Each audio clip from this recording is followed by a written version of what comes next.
Fala pessoal, estamos chegando com mais um PMcast, o podcast oficial da Polícia Militar do Estado de São Paulo. Eu sou a Capitão Caterine. E eu sou o Cabo Lucas Nunes. E para você que já está nos assistindo e ainda não nos segue nas redes sociais, nos acompanhe nas principais com o @PMESP, de Polícia Militar do Estado de São Paulo. E a gente agradece também o apoio e a parceria da Carijó Filmes, que está cedendo esse estúdio hoje aqui pra gente. A toda a equipe, nosso muito obrigada.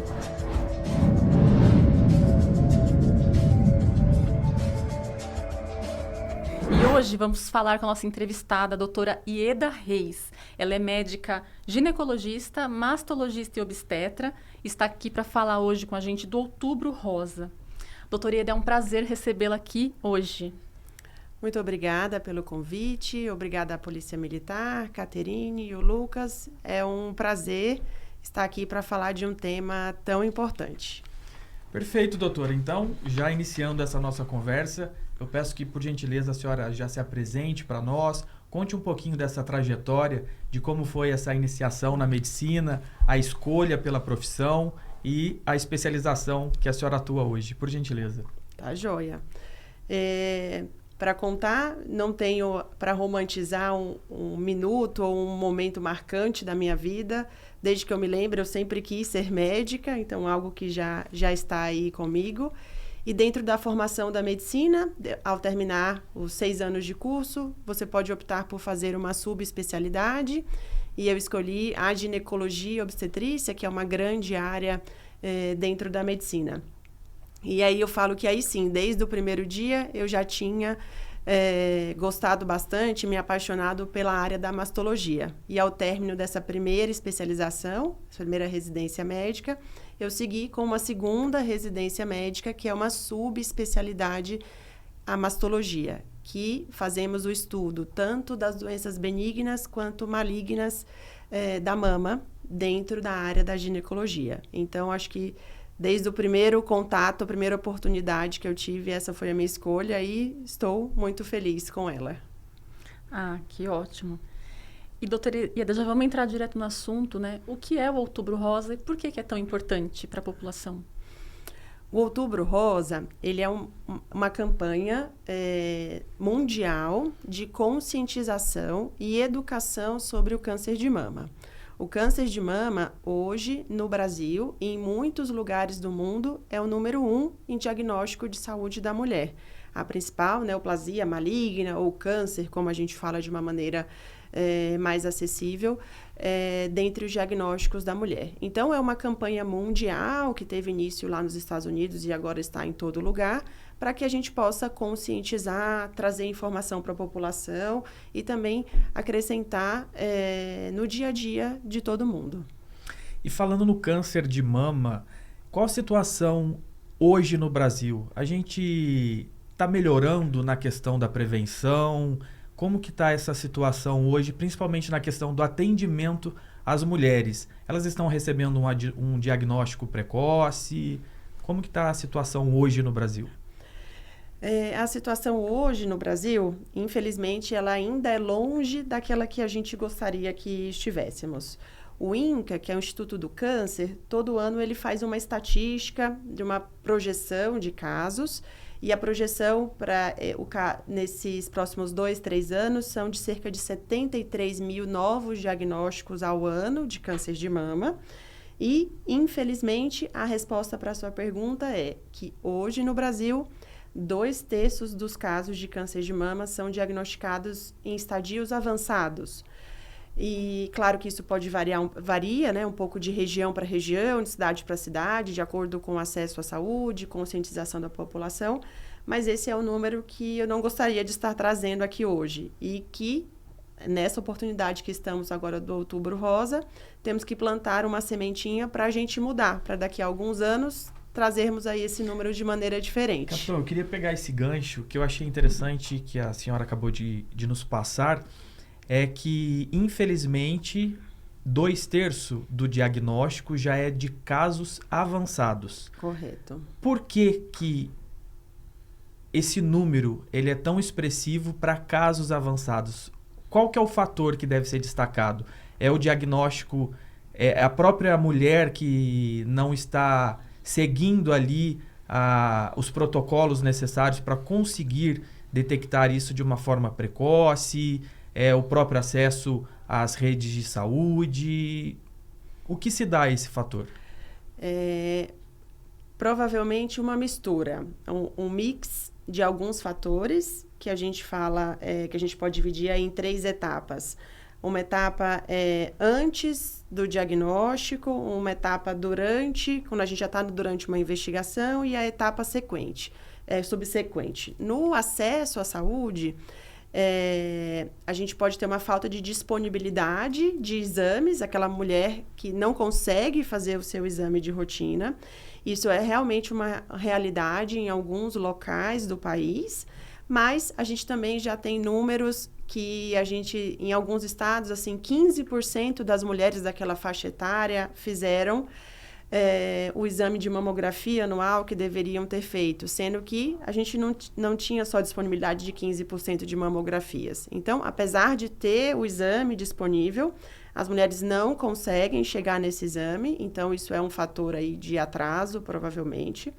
Um segundo fator é que, uma vez que aquela mulher ficou inserida dentro da rede de saúde, já com uma suspeita, a gente pode ter um atraso para a realização de biópsia, a gente pode ter uma dificuldade para fazer o exame, isso seria o segundo fator.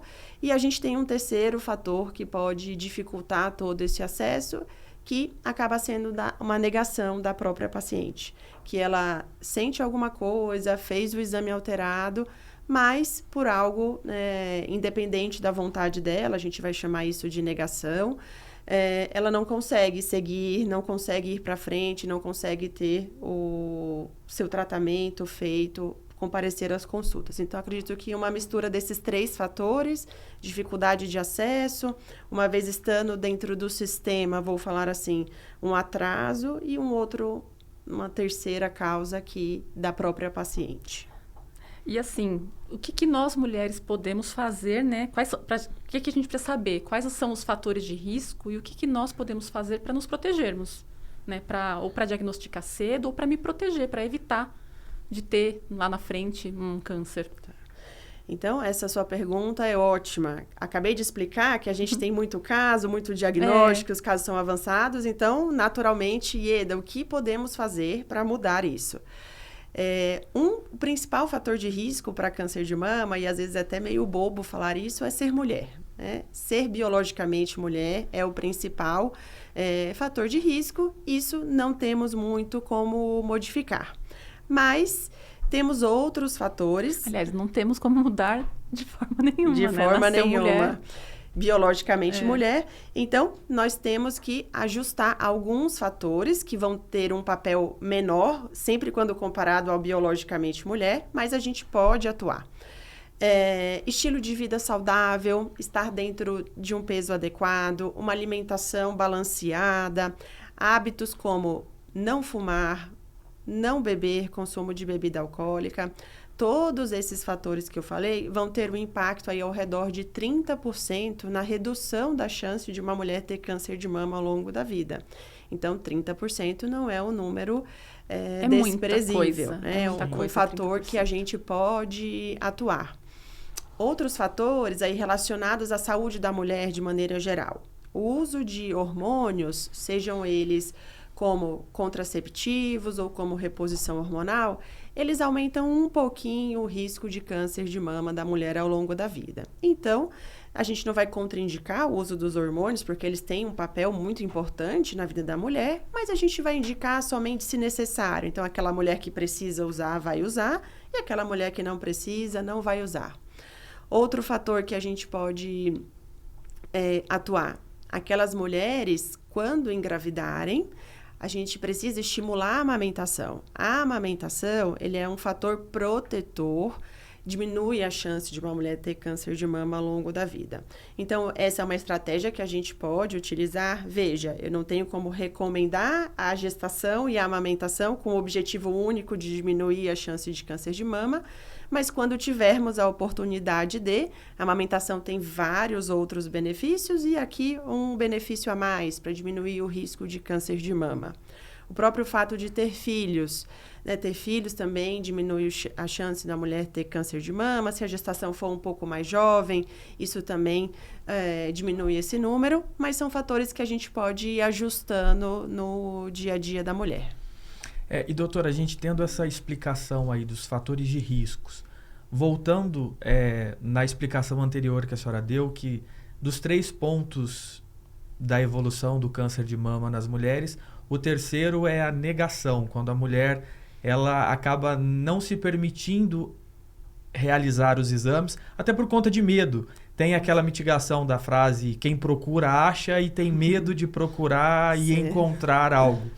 Então, seguindo essa linha da procura dos exames, o autoexame, ele ainda é recomendado? Como que ele deve ser feito corretamente? O autoexame, acho que é uma pergunta super importante que a gente tem que falar. Vou começar a responder falando o que é o autoexame da mama, o que é isso? Então, o autoexame da mama é quando aquela mulher sistematicamente e preferencialmente num período após a menstruação, faz um exame com as suas próprias mãos na sua casa, para tentar identificar algum nódulo, alguma alteração visível na mama. Essa estratégia é uma boa estratégia de autoconhecimento. Aquela mulher precisa conhecer o seu corpo, ela é quem vai eventualmente identificar algo que chame atenção, algo que está fora do padrão.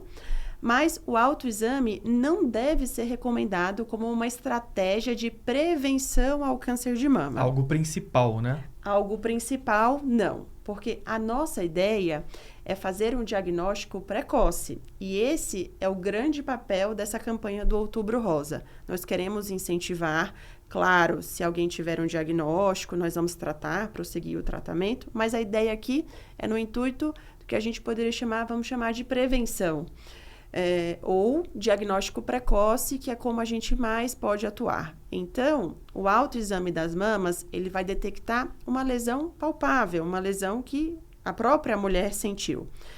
E a gente quer incentivar que aquela mulher que não sente nada na mama, faça o seu exame de rotina, faça a sua mamografia, para que, se ela tiver alguma lesão, a gente consiga identificar numa fase que a gente chama de pré-clínica, ou seja, antes de ter qualquer manifestação clínica.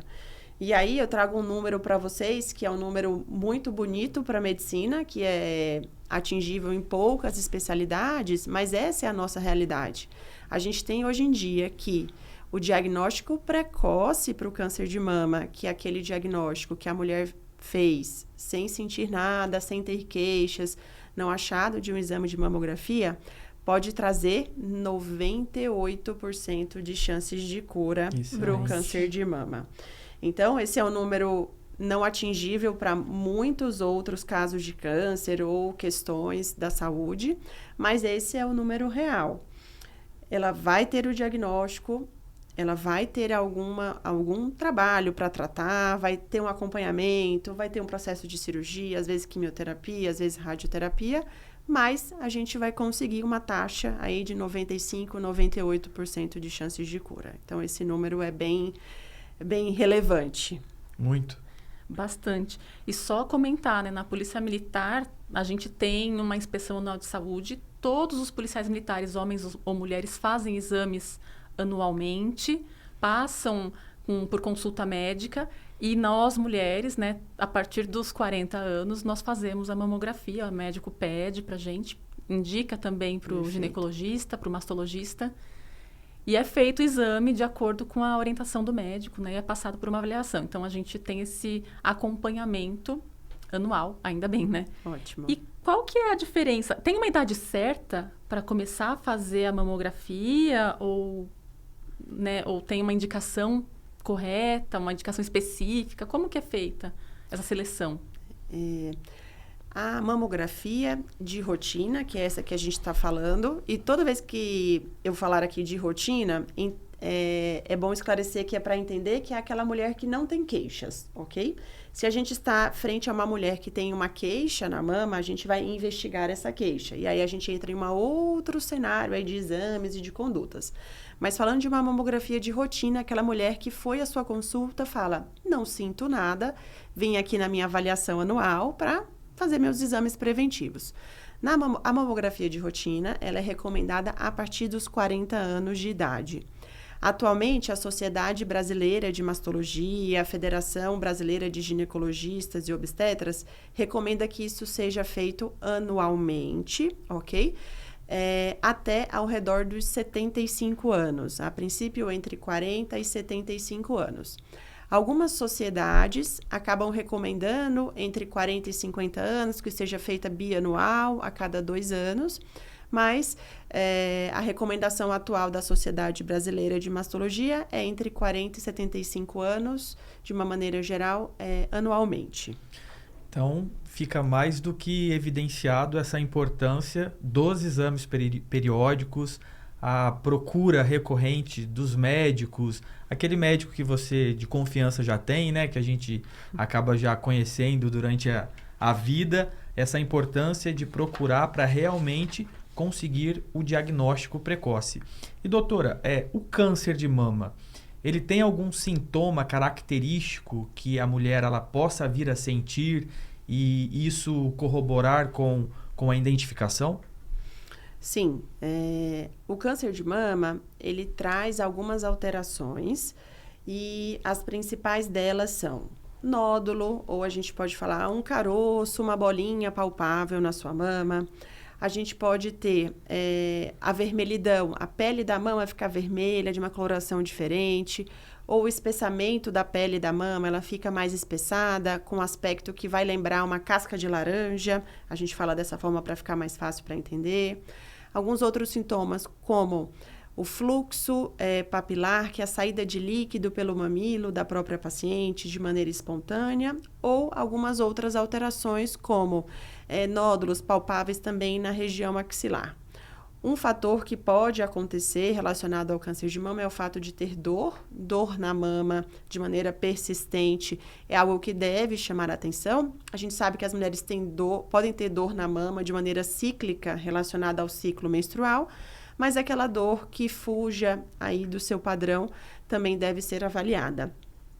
E vale a pena comentar que a maioria das mulheres diagnosticadas com câncer de mama não tem nenhum desses sintomas que eu acabei de falar para vocês. Interessante. E eu iria justamente realizar uma pergunta em relação a esses sintomas. Quando a mulher chega a sentir ou a detectar um desses sintomas que a senhora especificou, já está em estágio avançado? Existe a possibilidade de estar, que isso é uma coisa que a gente tem que ficar atento, mas não necessariamente. Porque, a depender da localização daquele tumor, dependendo da anatomia da mama daquela mulher, a gente pode ter uma doença que traga sintomas, mesmo estando em um estágio precoce, e não necessariamente em um estágio avançado. Então, pode ser que sim ou não. Então, fica aí mais uma vez o reforço para os exames recorrentes para uma identificação precoce. E eu não sei se, talvez eu viva numa bolha, né? Porque eu lembro desde que eu era novinha, eu via minha mãe, minhas tias falando, não, tem que ir, né? Esse ano não fui ainda no ginecologista, eu tenho que ir no médico. Ou aquela história, a menina fez 15 anos ou teve a primeira menstruação, tem que ir no ginecologista. E mesmo assim, existem mitos, né? No consultório. Quais são os principais mitos que a senhora percebe, que a senhora ouve, que acha que tem que ser esclarecido, mesmo assim? Olha, eu acho que o mito número 1 para o câncer de mama na minha família, ninguém teve câncer de mama. Então, eu posso ficar despreocupada. Então, vamos desvendar esse mito aqui. Somente 10% dos casos de câncer de mama, eles têm um componente genético formal. Então, quando a gente fala aqui, existe uma alteração no DNA daquela família que passou de mãe para filha, que vai ser responsável por o aparecimento daquele câncer. Os outros 90% dos casos de câncer de mama não têm um histórico genético associado. E aí bato novamente na tecla, se é mulher, está com este risco aumentado. Então, se você tem um histórico familiar, você vai ter um acompanhamento diferenciado, que não é esse que a gente falou há pouco, só dos 40, acima de 40 anos, somente com mamografia. A história da sua família vai ser avaliada e vai ser diferenciado. Mas se você não tem nenhum histórico familiar, você está em risco para ter a doença e precisa fazer o seu acompanhamento. Doutora, agora eu como homem gostaria de fazer uma pergunta para a senhora, Claro. especificamente nesse sentido. É verdade que homem também ele tem o risco do câncer de mama? É verdade. Homens também têm risco de câncer de mama, mas aí eles representam 1% de todos os casos de câncer de mama. Então, isso é muito pouco, por isso que a campanha do Outubro Rosa não está direcionada aos homens. Mas, falando nesse assunto, vale a pena a gente citar alguns pontos. Aos homens, toda vez que for identificada alguma alteração no exame físico ou no autoexame, o próprio homem sentiu uma alteração na pele, um carocinho, um nódulo na região da mama, isso deve ser investigado, ok?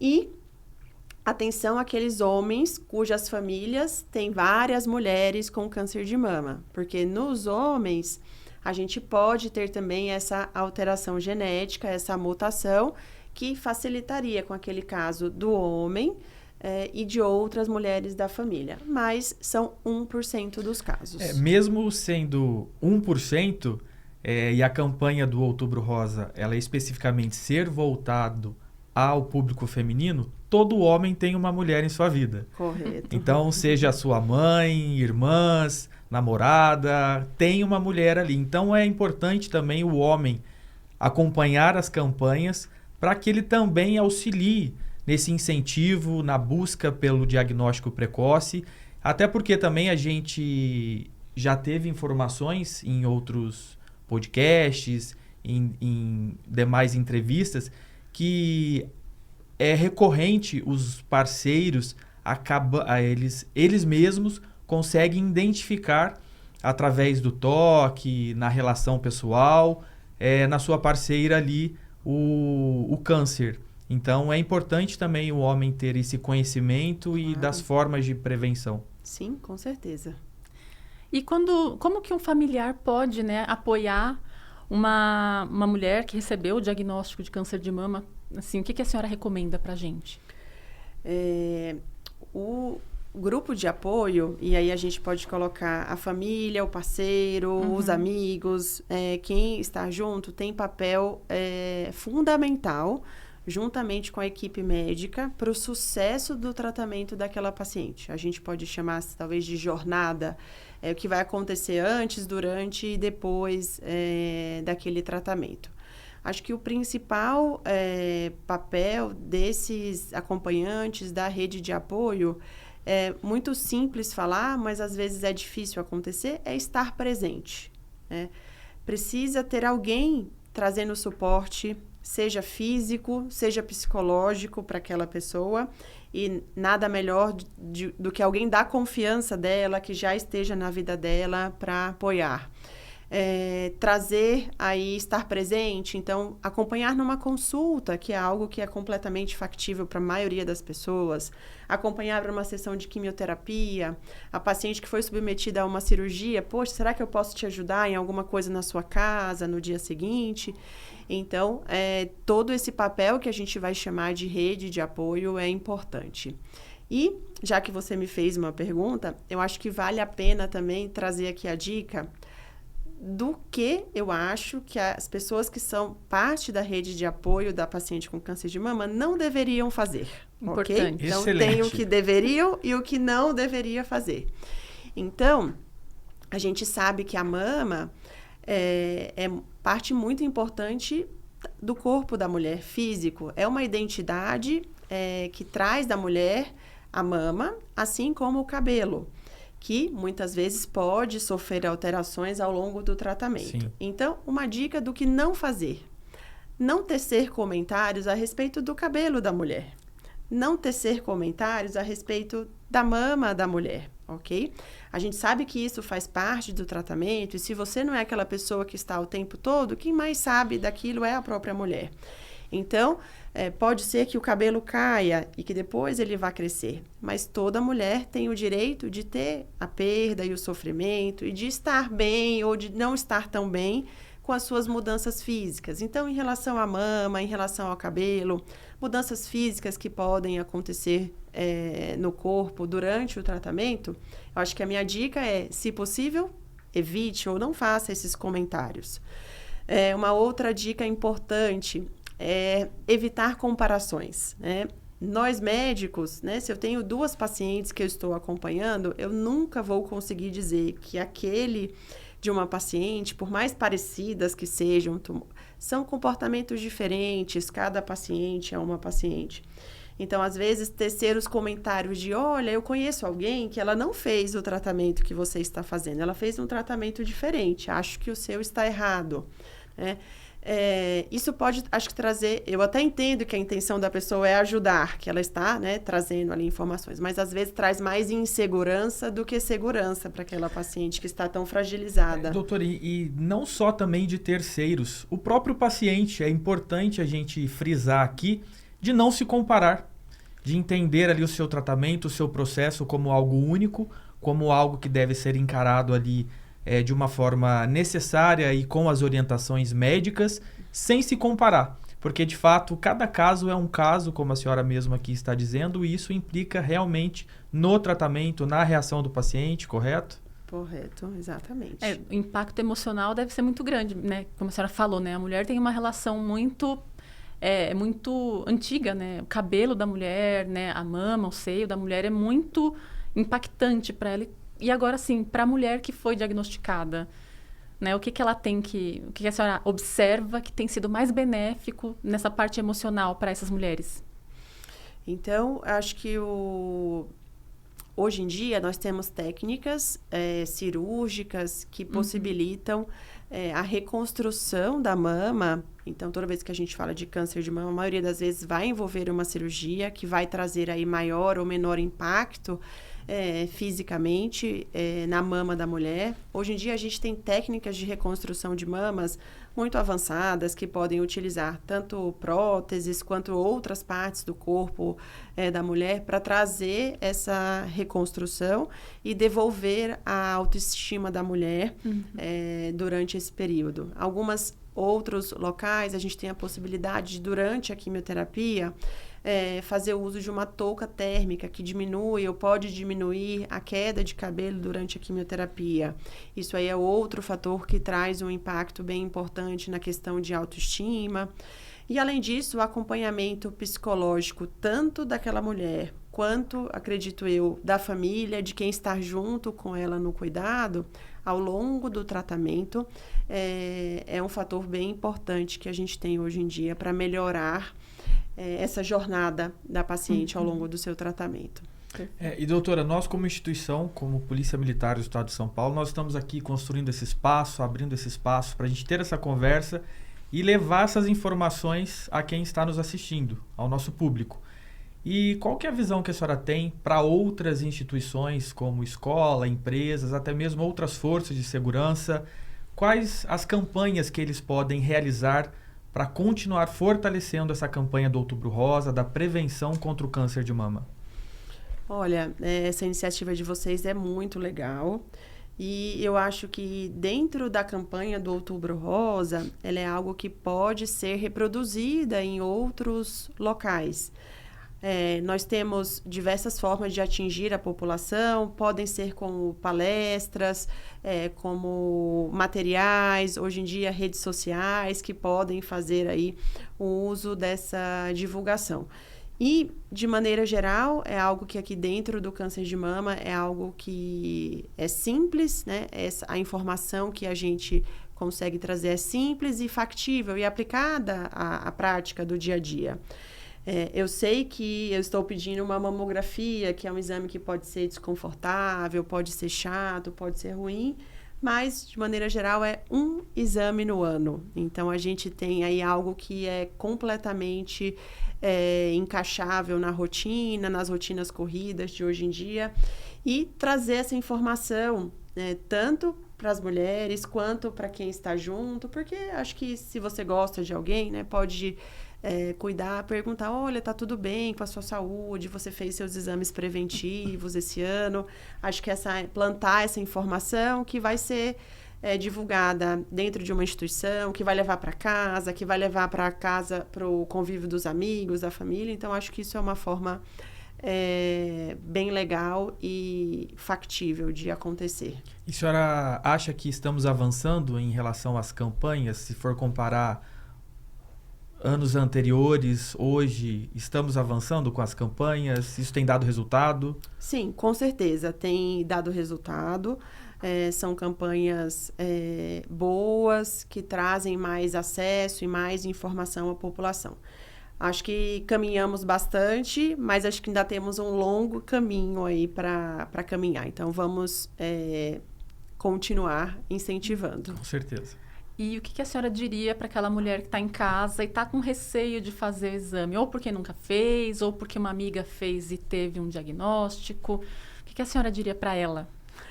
Eu acho que eu diria que a mamografia é um exame que pode diminuir em até 25% a chance de mortalidade por um câncer de mama. Então, também é um número bem impactante e que eu entendo que pode ser um exame desconfortável, que a gente pode estar com receio de encontrar alguma coisa ou fazer um diagnóstico. Mas temos maneiras de amenizar o desconforto do exame, é uma questão de conversar com o seu médico. E é muito rápido entender. Também, né? É um exame rápido. A gente pode evitar o período próximo da menstruação, a gente pode fazer o uso de um analgésico antes do exame para poder amenizar o desconforto do exame. E a minha frase para essa paciente, seria para ela pensar com carinho em tudo isso que a gente está falando. E sugiro fazer o exame, né? Passar uma consulta de rotina, apenas um exame no ano. Às vezes demora um pouco para marcar, tem alguma dificuldade, mas, novamente, apenas um, né? Então, acredito que despender pouca energia, é algo que não é tão difícil de fazer e que vai trazer um resultado e um impacto tão importante na sua saúde. Doutora, antes da gente encerrar, eu gostaria de fazer uma pergunta que chegou para nós. Ela foi bem recorrente nas nossas redes sociais, que é a questão do hábito de vida. A alimentação, o exercício físico e o sono, eles realmente fazem diferença na prevenção? Fazem. E a alimentação saudável, o que acaba tendo um reflexo na questão da obesidade ou não, de estar com um bom controle de peso, a prática de atividades físicas que pode estar diretamente relacionada a isso ou não, e o sono, que vai trazer um manejo crônico de estresse, né? Aquela pessoa que não consegue dormir direito, que tem alguma dificuldade e não tem um sono reparador, pode estar submetida a um estresse crônico. São, sim, fatores de risco que podem trazer um impacto, tanto na saúde da mama, quanto no risco cardiovascular, aqui para a gente puxar o gancho para outras questões de saúde. E os estudos falam que, uma vez que a gente controle esses fatores de risco, que a gente vai colocar naquele grupo de fatores modificáveis, então que você consegue mudar a sua alimentação, eu sei que é difícil, mas a gente pode tentar, né? Mudar a alimentação, trazer um hábito saudável de vida, fazer atividade física, a gente tem a chance de diminuir em até 30% o risco daquela pessoa de ter câncer 30%? 30%. Então, fica a dica para você que iniciou aí aquelas promessas, né, de mudanças de hábito. Não deu a primeira vez, tenta mais uma e tenta de novo, porque assim a gente vai insistindo até que isso se torne um hábito realmente. Com certeza. Doutora, já encerrando aqui, estou te agradecendo antecipadamente pela participação. Só, assim, tem mais alguma mensagem que a senhora queria deixar para quem está assistindo a gente, para além do Outubro Rosa? A câmera toda sua. Eu acho que eu gostaria de agradecer a oportunidade de estarmos aqui conversando sobre esse tema tão importante. E o Outubro Rosa, então, um mês de conscientização sobre o câncer de mama, onde a gente traz a lembrança, né, da magnitude do que é o diagnóstico de câncer de mama hoje na nossa população e que existem formas de fazermos o diagnóstico precoce para que a gente possa conseguir a cura daquela paciente. ter o diagnóstico, ou a possibilidade do diagnóstico, que é o que a gente pode trazer na mente de uma pessoa ao fazer o exame, é algo tão impactante na vida de uma mulher. Mas, se estivermos no local certo, com as pessoas certas, tivermos uma rede de apoio adequada, acredito que essa jornada dessa eventual paciente com esse diagnóstico possa ser amenizada. E aí trago aqui, para finalizar, a frase que é o tema da nossa campanha, da sociedade, que é "Juntos somos mais fortes". Então, não estou falando que um diagnóstico é fácil, não estou falando que a jornada vai ser fácil, vão ter várias questões que vão ser vividas junto, mas que se a gente estiver aí cercado das pessoas certas, com equipe médica, família, instituições, vai ficar tudo bem. É isso, doutora. Mais uma vez, muito obrigado. Conversamos hoje aqui com a doutora Ieda Reis, médica mastologista, ginecologista e obstetra. E se você deseja que a gente aqui converse sobre outros assuntos institucionais, deixe o seu comentário aí nas nossas redes sociais, nesse mesmo podcast, que a gente procurará atender vocês num próximo evento aí. E já aproveita e segue a gente em todas as redes sociais, @PMESP. Esperamos você no próximo PMcast. Até mais. Tchau, tchau.